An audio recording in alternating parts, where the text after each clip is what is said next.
নমস্কার বন্ধুরা, ফুডি কিচেনে আপনাদের সবাইকে স্বাগত। আশা করি আপনারা সকলেই ভালো আছেন।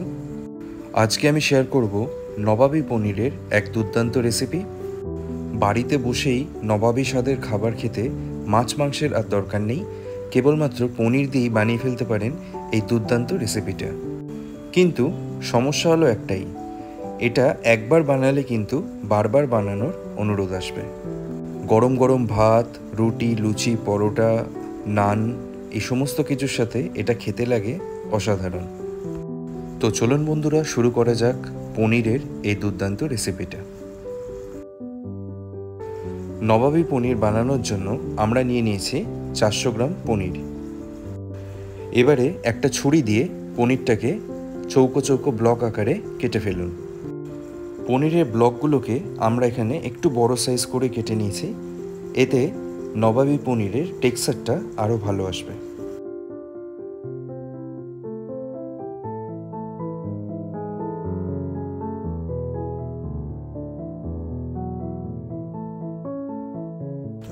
পনিরগুলো ব্লক আকারে কাটা হয়ে গেলে একটা বাটিতে তুলে নিন।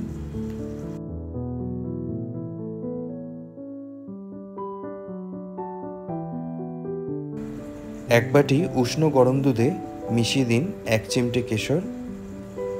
একটা চামচ দিয়ে হালকা নেড়ে চেড়ে নিন, আর এই কেশরটা কিছুক্ষণ ধরে ভিজিয়ে রাখুন।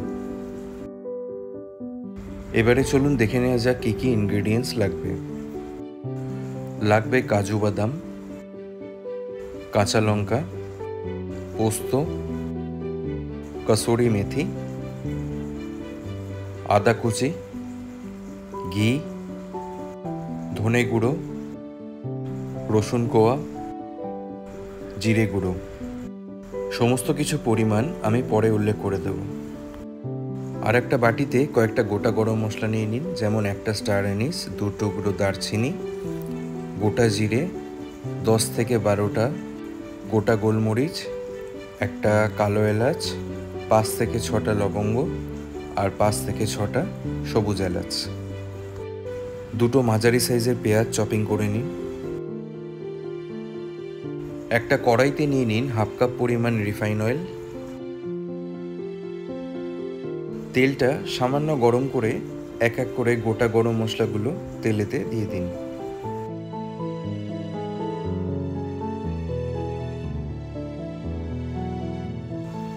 এরপরে মিডিয়াম ফ্লেমে 15 থেকে 20 সেকেন্ড এগুলো ভালো মতো ফ্রাই করে নিন। দেখবেন একটা সুন্দর মিষ্টি গন্ধ বেরোচ্ছে। ঠিক সেই সময় চপিং করে রাখা পেঁয়াজগুলো দিয়ে দিন। এবারে গ্যাসের ফ্লেমটা মিডিয়াম টু হাইতে রেখে পেঁয়াজটা 3 থেকে 4 মিনিট ভালো মতো ফ্রাই করে ফেলুন।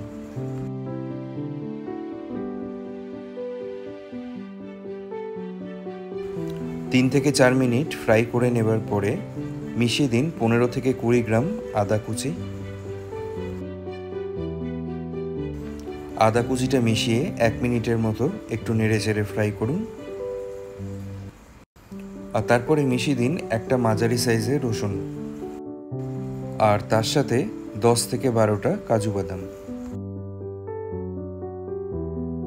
এবারে মিডিয়াম ফ্লেমে 2 মিনিটের জন্য এগুলো ফ্রাই করুন। কাজু বাদামগুলো যাতে পুড়ে না যায় সেদিকে একটু খেয়াল রাখবেন। একদম লাইট ব্রাউন কালার চলে আসবে যখন, তখন মিশিয়ে দিন অর্ধেক কাপ পরিমাণ জল। এইবারে এই সমস্ত কিছুকে হালকা বয়েল করে নেওয়ার জন্য একটা ঢাকনা দিয়ে ঢেকে রাখুন 5 মিনিটের জন্য। গ্যাসের ফ্লেমটা অবশ্যই লোতে রাখবেন, আর 4-5 মিনিট বাদে ঢাকনাটা খুলে গ্যাসের ফ্লেমটাকে অফ করে দিন, আর কিছুক্ষণ ঠান্ডা করে একটা মিক্সার বাটিতে ঢেলে নিন।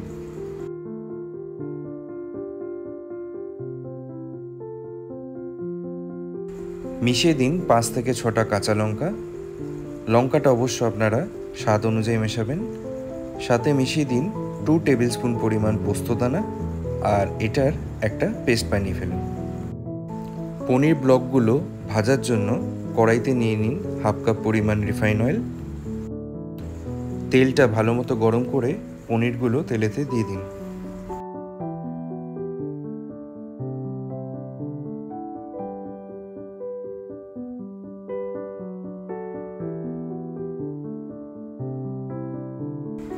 এবারে উল্টে পাল্টে পনিরগুলো ভালো মতো ভেজে ফেলুন। তবে হ্যাঁ, বেশি ভাজার দরকার নেই, হালকা ভাজলেই হবে।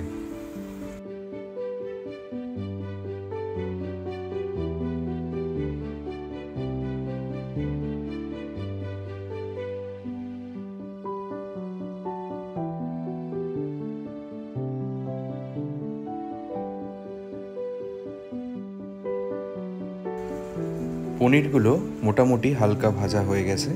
এবারে একটা প্লেটে তুলে নিন।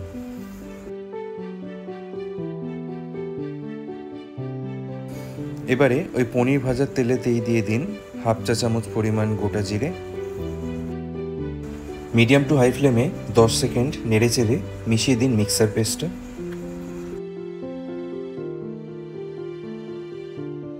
আর তার সাথে মিক্সার বাটিটা সামান্য পরিমাণ জল দিয়ে ধুয়ে সেই জলটাও মিশিয়ে দিন। ফ্লেমটাকে কিন্তু অবশ্যই লোতে করে দেবেন, যেহেতু কাজু বাদাম আর পোস্ত আছে। আর মিশিয়ে দেবেন 1 চা চামচ পরিমাণ ধনে গুঁড়ো আর 1 চা চামচ পরিমাণ জিরে গুঁড়ো। এরপরে ওই লো ফ্লেমেতেই এই গুঁড়ো মশলাটা ভালোভাবে মিক্স করে ফেলুন।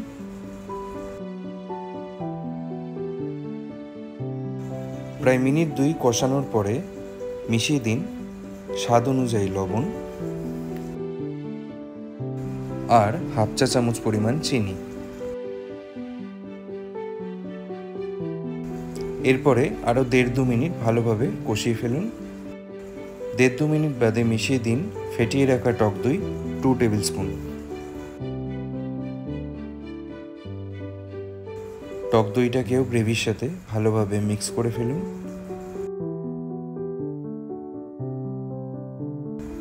সবার প্রথমে যে দুধটা কেশর ভিজিয়ে রাখা হয়েছিল, এইবারে সেই দুধটা মিশিয়ে দিন। কেশর ভিজিয়ে রাখার জন্য দেখুন কি সুন্দর একটা কালার চলে এসছে দুধের মধ্যে। ফ্লেমটাকে একেবারে লোতে রেখে নেড়ে চেড়ে ভালোভাবে মিক্স করে নিন।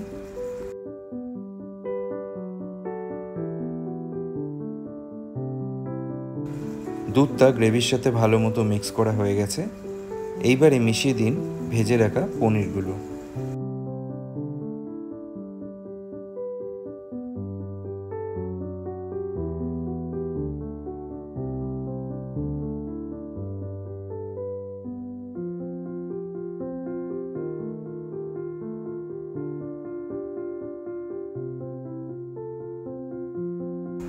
হালকাভাবে কিছুক্ষণ নেড়ে চেড়ে এটা 3 থেকে 4 মিনিটের জন্য ঢেকে রাখুন।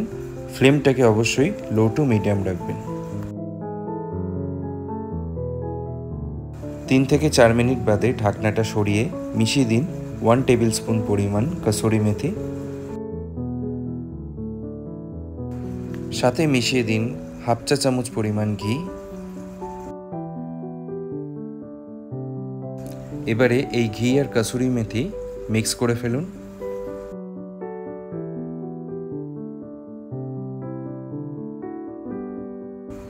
সবার শেষে মিশিয়ে দিন 2 টেবিল স্পুন পরিমাণ ফ্রেশ ক্রিম। ব্যাস বন্ধুরা, সেরা স্বাদের নবাবী পনির এখন পারফেক্টলি রেডি। এবারে এটাকে সার্ভ করে ফেলুন।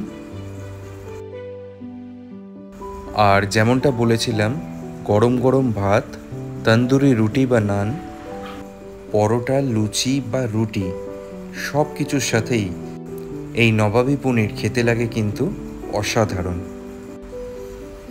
আর আমি আশা করি এই রেসিপিটা বুঝতে আপনাদের কোনো রকম অসুবিধা হয়নি। তো অনুরোধ রইল রেসিপিটা বাড়িতে অবশ্যই ট্রাই করবেন। আর আমাদের এই ভিডিওটা ভালো লাগলে অবশ্যই একটা লাইক কমেন্ট করে আমাদের এই চ্যানেলটাকে সাবস্ক্রাইব করে দেবেন। আজকে তাহলে এ পর্যন্তই। আবার আপনাদের সাথে দেখা হবে পরবর্তী ভিডিওতে নতুন আর একটা রেসিপির সাথে। ভালো থাকবেন আর সুস্থ থাকবেন।